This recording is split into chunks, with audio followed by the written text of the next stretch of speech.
do Pai, do Filho e do Espírito Santo. Amém. Muito obrigado pela oração, viu, Rafa? Bom dia para você que está aqui no Rincão do Meu Senhor, na Canção Nova, nos visitando, participando deste congresso, talvez vai participar também da missa no final da tarde, ou já participou. Bom dia a você que está acompanhando pelo sistema Canção Nova de comunicação.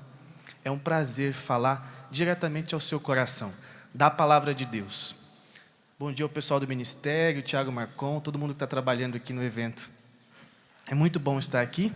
E o tema que eu fui chamado a pregar chama-se transcendência. É muito interessante este tema, é importante. Acredito que vai contribuir bastante para aquilo que tem sido o congresso. Eu tive a graça de acompanhar ontem praticamente tudo. Da missa eu consegui pegar uma parte que eu acompanhei de casa, eu tinha participado, mas gostei muito do desenrolar daquilo que foi colocado aqui, muito bom. Bom, sobre transcendência, primeiro, antes de dizer o que é necessário dizer o que não é, porque pode acontecer algumas confusões no nosso entendimento deste tema, transcendência. Porque o nosso imaginário, ele está permeado de diversas falsas doutrinas que interferem no nosso entendimento sobre aquilo que realmente é a transcendência. Porque existe uma visão católica, uma visão que a igreja nos apresenta de transcendência. E é esta a visão que eu quero trazer a vocês, que eu quero apresentar a vocês. Por isso que antes de dizer desta visão, para que ela não seja corrompida por um entendimento errôneo, eu preciso dizer o que não é transcendência. A religiosidade, a maneira como nós praticamos a religião, ela sofre influências de falsas doutrinas, não porque nós muitas vezes procuramos, mas porque nós já estamos inseridos em uma sociedade onde existe uma diversidade de doutrinas. Isso corrobora para prejudicar o nosso entendimento. A primeira que eu quero dizer, que eu quero mostrar que não é, ou pelo menos apontar, nós não vamos nos aprofundar nessas falsas doutrinas, mas quero dizer o que não é transcendência. É uma visão de prática religiosa voltada para a prosperidade. Então, existem um tipo de pessoas que praticam a religião buscando uma certa prosperidade.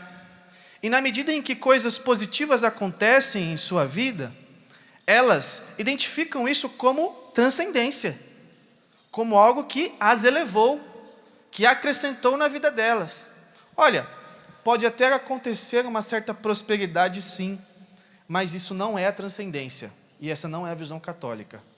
Então, nós não buscamos Deus para ter bens materiais. Aqueles bens que vêm são, de certa maneira, acidentais, que a gente diz em filosofia. São coisas que não diz da substância da fé, mas que podem acontecer, porque nós estamos em um mundo onde as coisas estão aí. Nós podemos ganhar, como podemos conquistar trabalhando, mas não gira em torno disso a experiência de fé. Uma segunda, que no nosso meio também é muito comum, é uma prática religiosa que busca milagres, que busca dons, que busca experiências místicas. Somente isso. Então, a pessoa vive em torno dessa experiência. Ela vai em eventos que propõem milagres. Ela procura pessoas que, pelo menos exteriormente, elas apresentam-se como portadoras de dons. E aqui dons carismáticos mesmo. Dom de milagre, dom de cura. Tudo isso existe de fato, mas ainda não diz da transcendência. Tudo isso também é acidental. E a igreja reconhece os milagres, e nós usamos os dons carismáticos, nós oramos em línguas, vemos milagres com os nossos olhos, mas isso ainda não é transcendência. Isso é um chamado de Deus àquela pessoa que viu o milagre, que presenciou, ou ela mesma foi atingida pela graça de Deus, foi curada. É um chamado de Deus à vida daquela pessoa para uma conversão, para uma vida de santidade. Mas isso não resume a transcendência. Isso é um chamado de Deus. É um cuidado de Deus. E existe uma deturpação dessas coisas, onde a fé gira em torno desses milagres, desses dons, mas não é isso. Isso não é transcendência. Isso pode acontecer, mas a nossa fé não se resume nisso. Como diz São Paulo, nós pregamos o Cristo crucificado. A ressurreição vem depois da cruz. E existe uma outra, que também é muito comum, onde eu busco a Deus, porque eu quero ter sensações. Nós estamos em uma sociedade em que constantemente ela está atrás de experiências que lhe provoquem emoções. Então ela está atrás do choro, ela está atrás do arrepio, ela está atrás da emoção, precisa de luz, precisa de uma música comovente, precisa de uma pregação com um embargo sentimental, e eu vivo em torno daquilo. Isso não é transcendência. Na primeira experiência de aridez, esta pessoa arrefece na fé. E não é que não pode ter sentimento, não é que não pode ter emoção, porque tem, e é bom, e faz parte da nossa realidade humana. Mas a nossa fé não gira em torno disso. Isso não é transcendência. Isso também, muitas vezes, quando eu sinto algo, é um chamado de Deus a ir mais profundo, a lançar as redes em águas mais profundas, na minha experiência de fé. Existe ainda uma outra, que resume a experiência religiosa em causas sociais. Então, funda-se pastorais, faz trabalhos sociais, e tudo gira em torno da causa social, do que eu posso transformar essa sociedade de maneira a fazer com que o paraíso, com que o jardim seja aqui. Isso não é transcendência, e isso não é a fé católica. Nós não nos resumimos a isso. Podemos sim fazer obras sociais? Claro. Devemos? Claro. Mas vivemos em torno disso, em função disso, por causa disso? Não. Isso também é acidental. Isso também é consequência de uma experiência. E quando não existe uma experiência com Cristo, mas se já vai direto para a experiência de obras sociais, nós corremos o risco de nos tornarmos ONGs dentro da própria igreja. Então isso não é transcendência. Bom, já disse sobre aquilo que são entendimentos errôneos no nosso imaginário e que confundem a nossa ideia de transcendência, certo? Deu para entender, o pessoal de casa acredito que também entendeu. Agora eu preciso dizer o que é transcendência, porque não basta apontar o erro, não basta dizer o que está deturpado, é necessário apontar também a verdade, para que aquele espaço que foi retirado o erro, agora seja preenchido pela verdade. O que é a transcendência na visão da igreja? O catecismo, ele aponta Deus, em uma de suas definições, o catecismo diz que Deus é um ser transcendente. Se nós formos mais a fundo, também com o pensamento filosófico agora, transcendência é aquilo que diz da metafísica. É aquilo que ultrapassa o natural, ou seja, aquilo que ultrapassa a matéria. Transcendência diz de uma realidade espiritual. Portanto, uma realidade que não passa. Portanto, uma realidade que é eterna. Isto é transcendência. Agora, nós devemos pegar esta definição e fazer um link com a nossa realidade aqui. Porque a transcendência ela tem a ver com a espiritualidade, com a prática religiosa. E quando eu digo prática religiosa, eu estou dizendo de prática religiosa católica. Nós devemos fazer esse link e identificar em pessoas exemplos de transcendência. Como assim, Jonathan? Nós devemos identificar nos santos como que eles transcenderam, como que aconteceu isso na vida deles, porque eles são exemplos seguros. A igreja atesta, olha, este homem, esta mulher, ela é santa, ele é santo. Então, esses são exemplos seguros de pessoas que entenderam o que é a transcendência, que praticaram a fé e que provaram do fruto da árvore da vida e não do conhecimento do bem e do mal, porque a árvore da vida é o próprio Cristo, que também está no jardim. Os santos, vamos lá, para alguns exemplos. O exemplo de São Paulo. São Paulo, um homem que perseguia os cristãos. São Paulo, um homem que torturava os cristãos. De repente ele tem uma experiência com Deus e passa a entender a fé de uma maneira diferente. Se torna um apóstolo, a chamada do próprio Cristo. E ele narra na carta aos Coríntios que, pelo Evangelho, pelo anúncio do Evangelho, por amor a Deus, ele sofreu várias vezes as 40 chicotadas. Isso, 40 chicotadas era feito diante do público. Então pegava a pessoa, colocava ali numa praça pública e dava 40 chicotadas nela. Essa era uma repreensão judaica da época, para aqueles que diziam contra a doutrina judaica daquela época. Por conta do Evangelho, ele sofreu, até aquele instante que ele escreveu a carta, 3 naufrágios. 3, depois ele viria a sofrer mais um.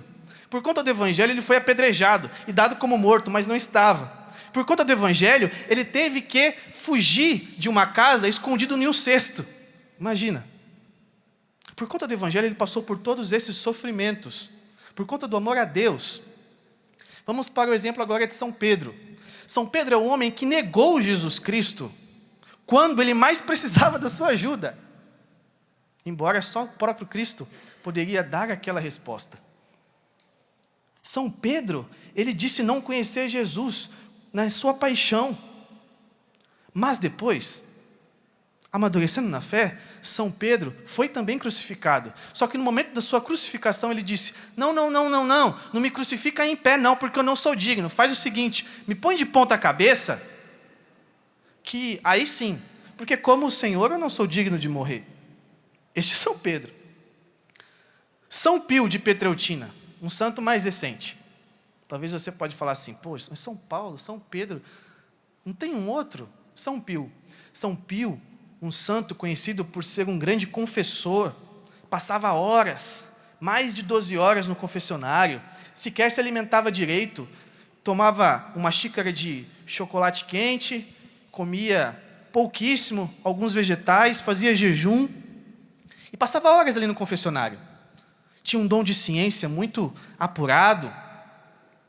São Pio foi perseguido pelos seus próprios irmãos franciscanos, quando começaram a aparecer os estigmas. São Pio foi perseguido por algumas figuras dentro da própria igreja, porque desconfiavam que as suas chagas, as chagas do Cristo que apareciam nele, era coisa de charlatão. São Pio ficou anos também sem ter autorização para confessar. São Pio ficou também muito tempo sem poder celebrar a missa em público, a pedido do seu próprio diretor espiritual. Olha só, todas essas pessoas, elas passaram por sofrimento, e sofrimento de todas as partes, daqueles que não eram da sua mesma fé, e daqueles que eram de sua casa, que dormiam na cela ao lado. Vamos para mais um exemplo. E esse aqui é mais ameno, mas para mim é o mais interessante. Porque talvez você identifique em São Pedro, em São Pio, em São Paulo, coisas de um heroísmo muito alto. E você diga assim, bom, isso é muito difícil. Mas vamos para uma coisa mais minuciosa. Existia um episódio na igreja, o Papa Urbano IV, ele instituiu uma festa para celebrar o corpo e o sangue de nosso Senhor Jesus Cristo, em sua época. Ainda não era a festa de Corpus Christi. E quando ele instituiu essa festa, ele disse: eu preciso de um hino para essa festa. Aí ele convocou todos os teólogos da sua época. E lá tinham vários mestres de teologia. E aí, entre eles estavam São Tomás de Aquino e São Boaventura. Basicamente, eram as duas maiores figuras da sua época. E quando esses homens chegaram ao Papa, cada um escreveu um hino ao corpo de Cristo, exaltando nosso Senhor e tal. E eles chegaram ao Papa, cada um com a sua composição, e começaram a ler. E o primeiro a ler foi São Tomás de Aquino. E na medida em que São Tomás de Aquino lia, São Boaventura, que era o segundo, e os outros que estavam após ele, começaram a rasgar o que eles tinham escrito. E eles rasgavam a sua própria composição. E aí, olharam para eles e disseram assim: por que vocês estão rasgando? Depois que São Tomás escreveu isso, não tem mais necessidade de nós escrevermos. Ele já escreveu tudo, ele já exaltou tudo. Ele exaltou o que nós gostaríamos de exaltar. Então não tem porquê agora eu disputar com São Tomás, porque isso não é uma disputa. Um exemplo de humildade de São Boaventura, de todos os outros que estavam ali. Aí eu pergunto para os músicos: você teria essa capacidade, Amanda? Tendo feito uma experiência linda na capela, você vai lá e escreve a sua música, de que Deus te inspirou, só que você faz isso num contexto que estava acontecendo um concurso, onde a música mais bela, a composição mais bela, você teria essa capacidade de falar assim: não, gente, eu não preciso, porque o Thiago Marcon já escreveu. Olha a cara do Toco. O Thiago Marcon já escreveu tudo o que era necessário para exaltar a Deus. Os santos, eles tinham essa humildade, que, olha, é difícil encontrar em nosso tempo, que eu não tenho. Porque tudo era bem claro para eles, tudo era para a glória, tudo era para a majestade, tudo era para o enaltecimento do próprio Deus, a exaltação do próprio Deus. Isso é um exemplo de transcendência encarnada, posso dizer até materializada. Isso é o exemplo do espiritual, que transformou de tal maneira o carnal, que o carnal, ele está correspondendo àquilo que é espiritual. É isso que São Paulo fala em Romanos, capítulo 12, versículo 1. Eu vou citar um monte de passagem, então vocês não se preocupam não. Se quiser, você anota, mas depois você pode ir atrás ou ir no Canção Nova Play. Mas só escuta. Eu vos exorto, irmãos, pela misericórdia de Deus, a oferecerdes vossos corpos em sacrifício vivo, santo e agradável a Deus. Este é o vosso verdadeiro culto. Não vos conformeis com este mundo, mas transformai-vos pela renovação da mente, para que possais distinguir o que é da vontade de Deus, a saber, o que é bom, o que lhe agrada, o que é perfeito. Isso aqui é transcendência. É a experiência da capela que se estende para a vida, para o trabalho. É a experiência da leitura da palavra que muda a minha mente e que faz com que eu tenha uma resposta concreta no meu dia a dia. Transcendência exige uma transformação. Transcendência exige uma configuração com Cristo. Deu para entender? Muito bem. Agora, Jonathan, como que esse negócio acontece? Me explica, por favor. Então vamos lá em Gênesis 3. Que beleza, marquei a página, agora volto. Gênesis 3. Gênesis 3, versículo 17. O homem, Adão e Eva, quando pecam, Deus foi muito caridoso com eles ainda, viu? Porque Deus, embora tenha os tirado do jardim, Deus deu um manual para eles. Olha, vai ser assim que as coisas vão funcionar. Então, se vocês quiserem voltar um dia para o jardim e não jardim pelo jardim, mas no jardim para me encontrar. Vocês façam isso aqui. Gênesis 3, 17 e 18 e 19. E ao homem ele disse: por que ouvistes a voz da tua mulher e comestes da árvore da qual te ordenei não comer? Maldito o solo por tua causa. Dele te alimentarás com sofrimento todos os dias de tua vida. Espinhos e matagal ele te produzirá, e tu te alimentarás das ervas do campo. No suor do teu rosto comerás o pão, até voltares ao solo do qual fostes tirado, porque tu és pó, e ao pó has de voltar. Olha só o que Deus está falando. Olha, vocês fizeram isso, vocês pecaram. Agora, vocês estão em uma terra que não vai ser fácil. Que você vai ter que tirar o alimento com sofrimento. Que você vai precisar fazer isso todos os dias da sua vida. E que lá vai ter espinhos e matagal. E você vai ter que se alimentar das ervas do campo e do suor do teu rosto. Algumas traduções colocam, do suor do teu trabalho comerás o pão, até voltares ao solo, o jardim do qual foste tirado. Não é só o solo, o pó, mas também o jardim. Até voltares, até você entrar para o céu. Por que essa realidade de suor, de sofrimento e de pão? Deus não está falando somente de algo material, no sentido de que agora eu preciso trabalhar, porque eu preciso pagar as contas e preciso ter comida em casa. Isso acontece mesmo. Mas a preocupação de Deus não é essa aqui. O entendimento desta palavra não é este. O alimento do qual Deus está falando não é este, não é o pão que você come no café da manhã, ou a tapioca, ou o cuscuz, ou o ovo frito, não é.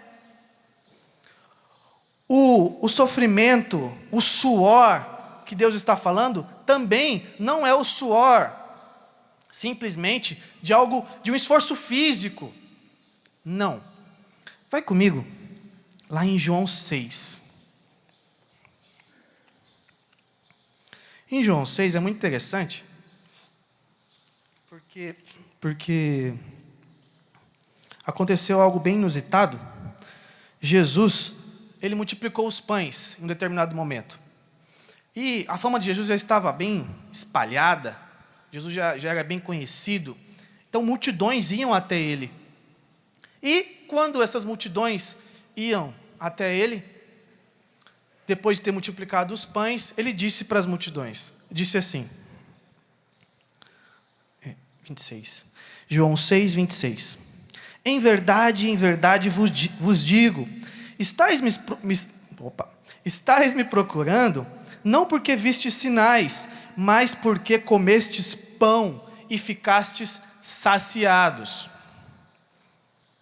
Aí Jesus completa, trabalhai não pelo alimento que perece, mas pelo alimento que permanece para a vida eterna, e que o Filho do Homem vos dará, pois a este Deus Pai o marcou com o seu selo. Olha, Jesus está dizendo o seguinte, você precisa trabalhar, você precisa se esforçar, mas não por um alimento que perece, somente, porque o homem não vive somente do pão. É isso que Jesus fala também em Mateus 4. Ele diz, Mateus 4, versículo 4, capítulo 4, versículo 4, ele diz, para o demônio, quando tenta, o demônio diz assim para Jesus, olha, você é o Filho de Deus, então faz o seguinte, transforma essa pedra aqui em pães, porque assim você vai matar a sua fome. Jesus estava com fome. E Jesus disse para ele, não só de pão vive o homem, mas de toda a palavra que sai da boca de Deus.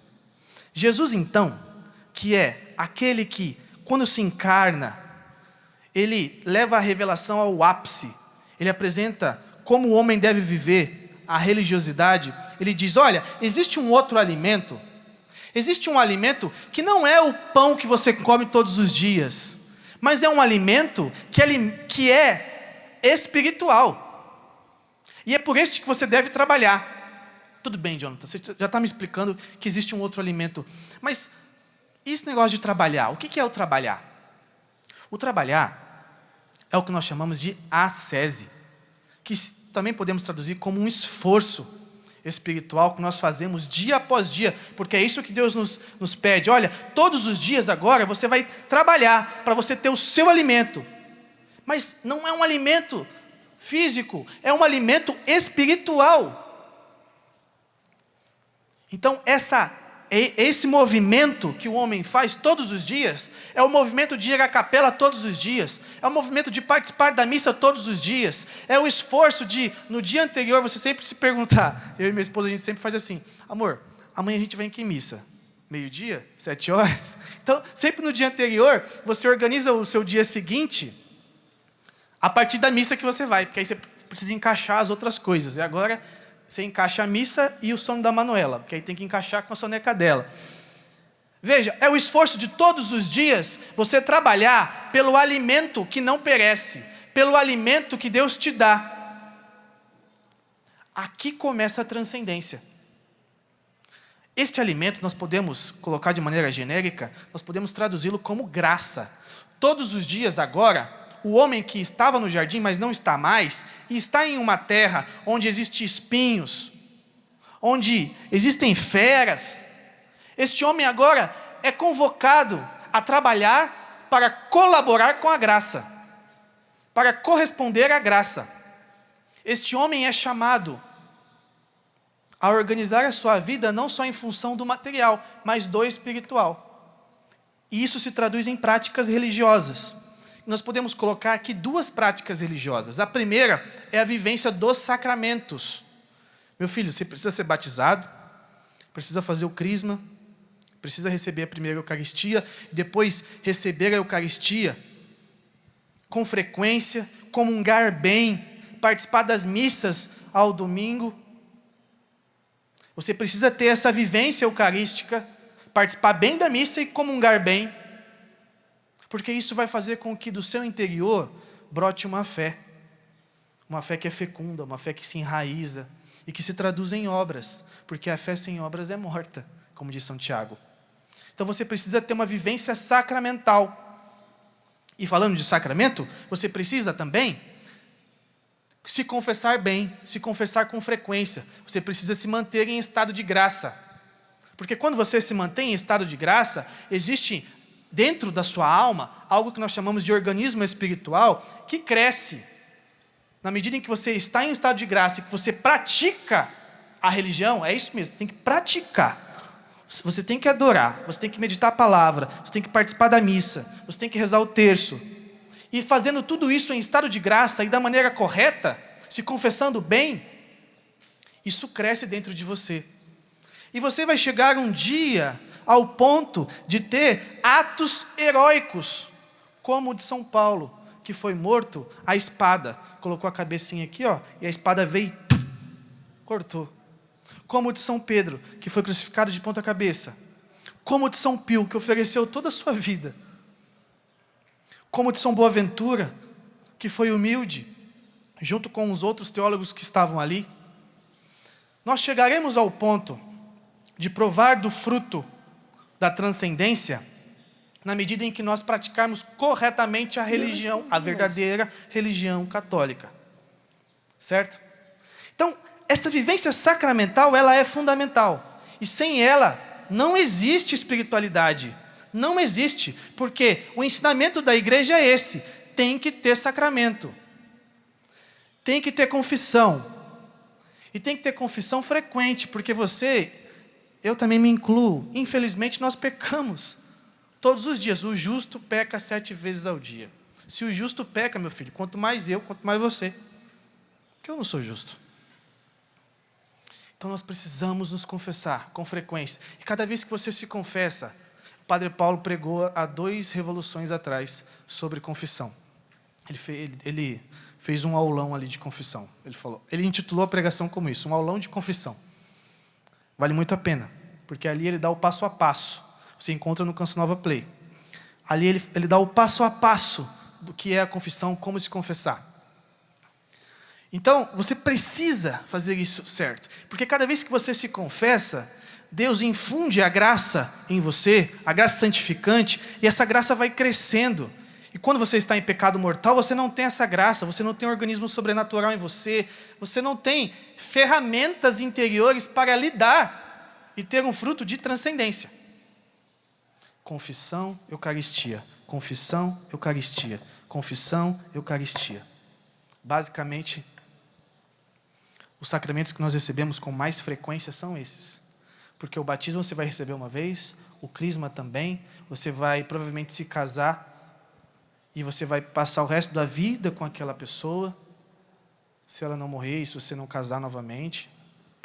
Não, isso não vai acontecer, tá bom, amor? Cadê minha esposa? Daqui a pouco o chicote estrala. A ordem, você vai, se você se tornar um sacerdote, um diácono, mas o que você vai mais receber frequentemente é confissão e Eucaristia, confissão e Eucaristia. E essas duas coisas, elas vão sustentar você. Agora existe algo a mais, que é a vida de oração pessoal. Não se encontra na igreja homem e mulher que tenha se tornado santo sem ter vida sacramental e vida de oração pessoal. É uma vida que Jesus ensina no Evangelho, Mateus 6, 5, que ela é muito simples. Só precisa fazer todo dia e ir crescendo nisso. Ela é muito simples. Os discípulos falaram assim, Jesus, os discípulos de João Batista, eles aprenderam a rezar com João Batista, mas ensina a gente. E aí Jesus disse, olha, quando vocês forem rezar, vocês façam o seguinte: não sejais como os hipócritas que gostam de orar nas sinagogas e nas esquinas das praças, em pé, para serem vistos pelos homens. Em verdade vos digo, já receberam sua recompensa. Tu, porém, quando orares, entra no teu quarto, fecha a porta e ora a teu pai que está em segredo. E teu pai que vê o que está em segredo, te retribuirá. Jesus está explicando como que você deve fazer oração pessoal. Você vai procurar um lugar silencioso, uma capela, ou até mesmo no seu quarto, como ele disse aqui. Você vai pegar a palavra, ou você vai pegar um livro de espiritualidade, imitação de Cristo, Forja, O Caminho, Filoteia, e você vai ler trechos, e você vai se colocar a pensar sobre esses trechos. Isso é o que nós chamamos de oração de meditação. Você vai pensar, você vai encontrar ali verdades sobrenaturais, e você vai orientar a sua vida por essas verdades. O exemplo que eu dei foi a resposta de Jesus ao demônio. Olha, não só de pão vive o homem, mas de toda a palavra que sai da boca de Deus. Então você se imagina lendo um versículo como esse e organizando a sua vida em função disso. Não só de pão vive o homem, então eu preciso orientar a minha vida para uma vida de oração, uma vida de intimidade com Deus. E isso tem que ser diário, porque se eu me alimento várias vezes ao dia de um alimento físico, material, se eu tomo café, aí depois do café eu tomo o segundo café, aí depois do segundo café eu tomo o pré-almoço, como o pré-almoço, aí depois do pré-almoço eu almoço, aí depois do almoço eu tomo café depois do almoço, aí depois eu tomo café da tarde, porque ainda não é o café da tarde, aí depois eu tomo o lanche, como o lanche antes da janta, e depois a janta, e depois ainda faço um lanche antes de dormir. Se você lidar assim com a comida, quanto mais você deve lidar com a vida de oração. Se o seu corpo necessita de tudo isso, quanto mais sua alma necessita de vida de oração, de entrar no teu quarto, de pegar a palavra, de lê-la, de organizar a sua vida em função da palavra, em função de verdades sobrenaturais. Assim viveu São Paulo, São Pedro, São Pio, São Boaventura, e aí você pode colocar todos os outros santos. Vida sacramental e vida de oração pessoal. Vida sacramental e vida de oração pessoal. E isso transcende. E isso eleva. Porque na medida em que eu me coloco na relação com Deus, o contato com Deus é como o ferro que é colocado ao fogo. O homem que se coloca diante de Deus diariamente, várias vezes ao dia, se alimenta da graça. Este homem é como o ferro colocado ao fogo. O ferro não se torna fogo, mas ele se torna tão incandescente, tão quente, que se alguém vir de longe, achará que é um fogo. E serão capazes. É interessante porque algumas pessoas disseram sobre alguns santos, quando passaram em sua vida, disseram assim: quando aquele santo passou por ali, eu vi Deus. Isso é uma analogia, mas é uma analogia muito verdadeira. Porque aquela pessoa está tão configurada com Deus, tão configurada, que ao olhar para ela eu vejo um ferro incandescente, um ferro abrasado. E eu vejo ali um ferro configurado com fogo. Um ferro que foi, porque quando o ferro é esquentado, ele fica mais maleável, não é? À medida em que eu me coloco em oração, diariamente, várias vezes ao dia, muitos dias, uma boa parte da minha vida, eu vou sendo esquentado de tal maneira que Deus vai me dobrando, vai me entortando, desentortando, vai me modelando. E isso se reflete na minha vida, no meu dia a dia. Isso se reflete na paciência que eu preciso ter, na humildade que eu preciso ter, na benevolência que eu preciso ter, na temperança que eu preciso ter. Entende? É assim que acontece a transcendência. É assim que acontece a transcendência. Agora eu quero convidar você a ficar de pé, por favor.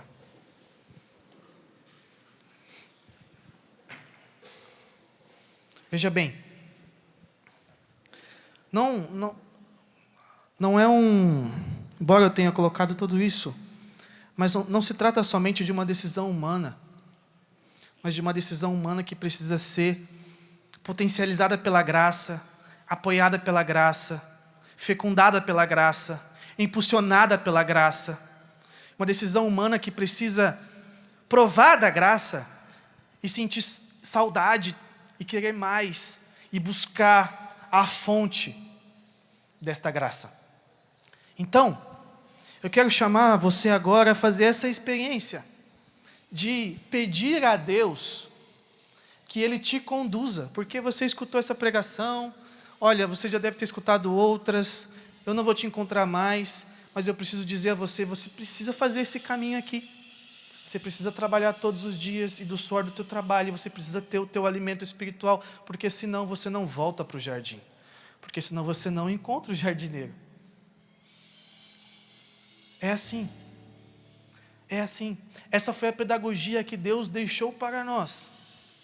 E é desta maneira que nós vamos escolhendo pouco a pouco a Deus, pouco a pouco a Deus. E essa escolha ela vai crescendo em nosso interior, de tal maneira que nós vamos entrar no jardim. Mas o mais importante não vai ser o jardim. O mais importante vai ser aquele que ressuscitado no jardim disse: Maria. E aí Maria Madalena, que viu Jesus no jardim ressuscitado, disse: Rabi, és tu? Maria, vai lá e anuncia para os meus irmãos. Você precisa conhecer Jesus de tal maneira que quando Ele disser o seu nome, você despertar e falar assim: Rabi, mestre, é o Senhor, ressuscitou, provei do ressuscitado. Você precisa fazer uma experiência com Deus, mas uma experiência tão profunda com o ressuscitado, que a tua vida tem que girar em torno disso, e você se esforça todos os dias por isso, porque você sente saudade, porque você quer estar com Ele, porque todas as suas escolhas, porque você casa, você quer levar sua esposa para Deus, a sua filha, você quer consagrá-la a Deus, você quer se corrigir por Deus, por amor a Deus. Você precisa viver uma fé fecunda, uma fé que dá fruto, uma fé que tem sentido, que não é supersticiosa, não está atrás dos milagres. É isso. Se não for por isso, não vale nada, porque lá no céu a gente só vai ter Deus. Meu filho, se você não se acostumar aqui nessa terra a buscar a Deus, lá só vai ter Deus. E aí? Você não vai para lá, você vai para o lugar em que homens e mulheres buscaram tantas coisas que se esqueceram de Deus de maneira eterna, e agora sentem uma saudade eterna e clamam dia após dia: Senhor, só uma gota da tua graça, só uma gota da tua graça, Senhor. Senhor, pede só uma gota da tua graça. Pede lá para os meus familiares, para que eles te reconheçam. Pede para que fulano de tal avise eles que olha aqui é ruim, não te ter é ruim, não te ter pela eternidade é ruim. Diga para eles que o inferno existe. E que aqueles que passam a vida inteira escolhendo coisas erradas, vão para o inferno. Você precisa se acostumar com o céu, aqui, escolher aqui, trabalhar aqui, suar aqui, transcender aqui, de tal maneira que a graça vai te puxando, e ela vai te puxando, e ela vai te puxando, ela vai te puxando, e quando você vê, você diz, já não sou mais eu que vivo, é Cristo que vive em mim. É Cristo que vive em mim. A minha mente foi renovada, os meus hábitos foram renovados. Senhor, você vai dizer como São Paulo, eu sinto na minha carne um impulso para o pecado, mas Senhor, eu não quero pecar, me ajuda com a tua graça. Eu sinto na minha carne o pecado original, mas Senhor, eu quero fazer a tua vontade, eu quero me configurar contigo. E você vai sofrendo ali, você vai se humilhando diante de Deus. Você entra na capela dia após dia e fala assim, caraca, Jesus, fiz de novo. Fui grosso, fui rude, e aquilo vai te matar, porque você vai se humilhar diante de Deus e vai falar assim, Senhor, desculpa, perdão.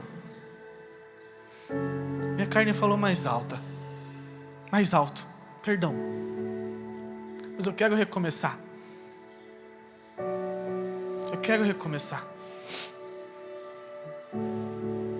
Eu convido você a fazer isso, essa experiência. Nós estamos fora do jardim, mas Ele veio até nós, Ele se encarnou, e como se não bastasse, num gesto assim, me permita dizer isso, em um gesto de loucura, Jesus se fez pão.